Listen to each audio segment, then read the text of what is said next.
தமிழ் சினிமாவில் முதல்ல அதிக நாட்கள், அதாவது 1110 நாட்கள், கிட்டத்தட்ட 3 வருஷம் தியேட்டரில் ஓடி இருக்குது ஒரு படம்.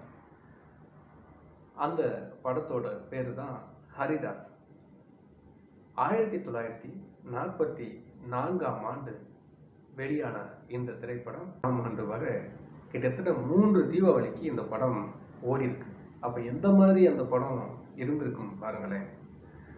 அந்த படத்தில் ஹீரோவா நடித்தவர் தியாகராஜ பாகவதர், என்எஸ் கிருஷ்ணன், டிஆர் ராஜகுமாரி, டிஎம் மருதம் போன்ற எல்லாருமே அதில் நடிச்சிருக்காங்க. அந்த படத்தில் கிட்டத்தட்ட 20 பாட்டு இருக்கு.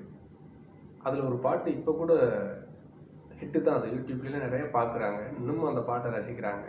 மன்மதலீலையே வென்றார் உண்டோ, அந்த பாட்டு இருக்கு இல்லையா, அது அந்த படத்தில் உள்ள பாட்டு தான்.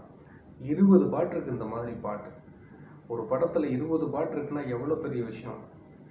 அப்போ எவ்வளோ போர் அடிக்காமல் பார்த்துருக்காங்க. 3 வருஷமாக திரும்ப ஆடியன்ஸு போய் ஒரு படத்தை. அப்போ எப்படி இருந்திருக்கு பாருங்க. அப்படி ஒரு படம் அங்கே இருந்திருக்கு, நம்ம தமிழ் சினிமாவில் ஹிட் ஆகிருக்கு. அது எவ்வளோ வசூல் பண்ணதுன்னா 10 லட்ச ரூபா வசூல் பண்ணியிருக்கு. அந்த காலகட்டத்தில் 1944, 45, 46 10 லட்சம்ங்கிறது இப்போ 1000 கோடிக்கு சமம். ஸோ அப்போவே அவ்வளோ வசூல் பண்ணி இருக்கிற ஒரு படமாக அந்த படம் இருக்குது. அந்த படத்தோட டைரக்டர் சுந்தர்ராவ் நட்கர்னி அப்படிங்கிறவர் தான் அந்த படத்தை டைரக்ட் பண்ணியிருக்காரு. தயாரித்தவங்க ராயல் டாக்கீஸ்ங்கிற ஒரு கம்பெனி. இசை வந்து ஜி ராமநாதன்.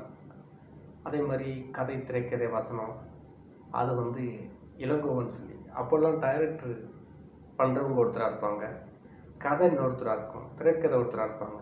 ஸோ அப்படித்தான் முன்னாடி. இப்போ தான் எல்லாம் கதை, திரைக்கதை, வசனம், டைரக்ஷனை ஒரே ஆள் பண்ணுறாங்க. முன்னாடி வேறு மாதிரி இருந்தது. அதில் 20 பாட்டுமே எழுதுனது பாபநாசம் சிவன் சொல்லி கவிஞர். 20 பாட்டுமே அவர் தான் எழுதியிருக்காரு. அதே மாதிரி இந்தியாவில் 100 சிறந்த படங்களில் ஹரிதாஸ் ஒரு முக்கியமான படம் அப்படிங்கிற பேரையும் அந்த படம் வாங்கியிருக்குது. ஸோ அந்தளவுக்கு தமிழ் சினிமாவில் முதல்ல இவ்வளோ பெரிய ஹிட்டாக ஆன படம் அந்த படம் தான். அது என்எஸ் கிருஷ்ணன், தியாகராஜ பாகவதர் நடித்தது. அப்போ அவர் சூப்பர் ஸ்டார் தியாகராஜ பாகவதர். இந்த சரித்திரம்ங்கிறது தமிழ் சினிமா வரலாற்றில் இதுதான் முதல் முறை.